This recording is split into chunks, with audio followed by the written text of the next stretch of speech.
जमीनें नहीं छीनोगे तब तक मुसलमान आपके सामने झुकने वाला नहीं है। जानबूझ के मुसलमान को मारना चाहते हो, जानबूझ के इस देश में मिनॉरिटीज को खत्म करना चाहते हो। मैं सरदार हूं और ऐसी कई उदाहरणें हैं पंजाब के अंदर। अगर किसी मुस्लिम के पास कब्रिस्तान नहीं था तो सरदारों ने अपनी जमीन देकर कब्रिस्तान बनाए। ये कौन सा अधिकार है कि मैं किसी को चीज दान देना चाहता हूं? और इसको कौन बताएगा? रिजू साहब ये बताएंगे कि ये प्रैक्टिसिंग मुस्लिम है या नहीं है? आपको लगता है पहले मुस्लिम मारेंगे, फिर सिख मारेंगे, फिर क्रिश्चियन मारेंगे? ये आपकी सोच है। क्यों बिल आए? क्योंकि आपको पता चल गया कि देश का मुसलमान हमारा साथ नहीं दे रहा। हमने हथकंडे अपना लिए, हमने आरएसएस की नीति अपना ली, हमने डंडा अपना लिया, दंगे हो गए, लेकिन मुसलमान हमारे साथ आने के लिए तैयार नहीं है। जैसा आपने पंजाब में करने की कोशिश की, किसान झुका नहीं, पंजाब के लोग नहीं झुके, सिख नहीं झुके, तो आपने एमएसपी का झगड़ा आज तक डाला हुआ है कि किसान की सांस प्रणाली बंद कर दो तो पंजाब अपने आप झुक जाएगा। मैंने आज देश के गृह मंत्री का अच्छे तरीके से भाषण सुना। एक तो उन्होंने कहा कि विरोधी दल भ्रम फैला रहे हैं, मुसलमानों के बीच डर फैला रहे हैं। ये हमने फैलाया हुआ डर नहीं है। जब देश के मुसलमान को लगा कि देश में बीजेपी में 240 संसदों में एक भी मुसलमान सांसद नहीं है, हमारे लिए जगह नहीं है, तो वो डरने लगा। जब आपने कब्रिस्तान की बात की, आपने शमशान घाट की बात की, तो वो डरने लगा। जब गोधरा हुआ, जब मुजफ्फरनगर हुआ, जब दिल्ली हुआ, जब हरियाणा मेवात में दंगे हुए, तो देश का मुसलमान डरने लगा। और फिर क्या कहा गृह मंत्री साहब ने? आज गृह मंत्री साहब ने कहा कि 2013 का बिल अगर नहीं आता, यूपीए नहीं लेकर आती, तो आज इस बिल की जरूरत नहीं थी। क्यों बिल आए? क्योंकि आपको पता चल गया कि देश का मुसलमान हमारा साथ नहीं दे रहा। हमने हथकंडे अपना लिए, हमने आरएसएस की नीति अपना ली, हमने डंडा अपना लिया, दंगे हो गए, लेकिन मुसलमान हमारे साथ आने के लिए तैयार नहीं है।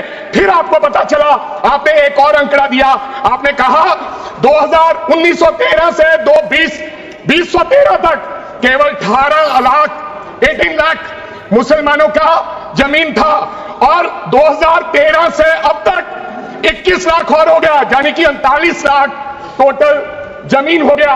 तो आपको किसी ने समझाया मुसलमान को अगर आपके बस में करना है, ये आरएसएस की नीति नहीं अपनाएगा जितनी देर आप इनकी सांस प्रणाली बंद नहीं करोगे, अगर वक्फ बोर्ड नहीं छीनोगे, अगर जमीनें नहीं छीनोगे, तब तक मुसलमान आपके सामने झुकने वाला नहीं है। जैसा आपने पंजाब में करने की कोशिश की, किसान झुका नहीं, पंजाब के लोग नहीं झुके, सिख नहीं झुके, तो आपने एमएसपी का झगड़ा आज तक डाला हुआ है कि किसान की सांस प्रणाली बंद कर दो तो पंजाब अपने आप झुक जाएगा। आर्थिक जब झुक जाएगा तो हमारी ईन मान लेगा और हमारे साथ आ जाएगा। आदरणीय सर, आपने बार बार कहा, आज गृह मंत्री साहब ने कहा गवर्नमेंट प्रॉपर्टी पर किसी का अधिकार नहीं है, पंचायत की जमीन कोई दान नहीं दे सकता है। मैं आपको इसके पीछे लोचा क्या है, इसके पीछे छुपा हुआ राज क्या है? 1947 में जब बंटवारा हुआ था, 47 से लेकर 1954 तक सारी प्रॉपर्टी गवर्नमेंट के नाम हो गई थी। उसके बाद 1954 में एक्ट बना, तो वो एक्ट में सर्वे हुआ 1961 टू 1970। सर्वे किसने किया? कलेक्टर ने। अगर पंजाब की, हरियाणा की, हिमाचल की बात करूं तो डिविजनल कमिश्नर अंबाला बैठते थे, उन्होंने सर्वे किया, तहसीलदारों ने सर्वे किया, तो वक्फ बोर्ड को यह जमीन देने का काम किया। अब क्या हो गया? जैसे राहुल गांधी कर्नाटक में भाषण देते हैं, गुजरात में मुकदमा दर्ज होता है, सजा हो गई। गवर्नमेंट की प्रॉपर्टी तो 1947 और 1954 में तो सारी प्रॉपर्टीज गवर्नमेंट की थी। अब एक बंदा खड़ा होगा तो वो कहेगा कि यहां पर ये गवर्नमेंट की प्रॉपर्टी है, डिस्प्यूट होगा, तो आप वक्फ यूजर का अधिकार खत्म कर दोगे कि ये तो जमीन गवर्नमेंट की थी, आप उसकी जमीन छीन लोगे। फिर आपने कहा लिमिटेशन एक्ट की बात कर रहे हैं आप, और किसी धार्मिक स्थानों पर तो लिमिटेशन एक्ट लागू नहीं होता, इनके ऊपर क्यों? आप जानबूझकर इनको अपनी लात के नीचे से दबाना चाहते हो, इनकी छाती पर चढ़ना चाहते हो, जानबूझ के मुसलमान को मारना चाहते हो, जानबूझ के इस देश में मिनॉरिटीज को खत्म करना चाहते हो। मुसलमान के मारना चाहते मुसलमान को हो गया, फिर और लोगों पे होगा।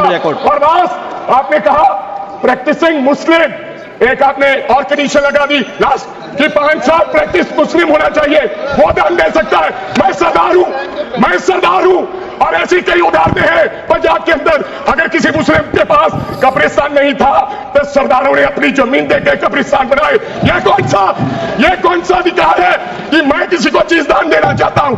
और इसको कौन बताएगा? रिजू साहब ये बताएंगे कि ये प्रैक्टिसिंग मुस्लिम है या नहीं है? यह सरासर अन्याय है। कल को श्रोमणी गुरुद्वारा प्रबंधक कमेटी 1925 का सिखों का जो एक्ट है, आप उसमें भी संशोधन करेंगे।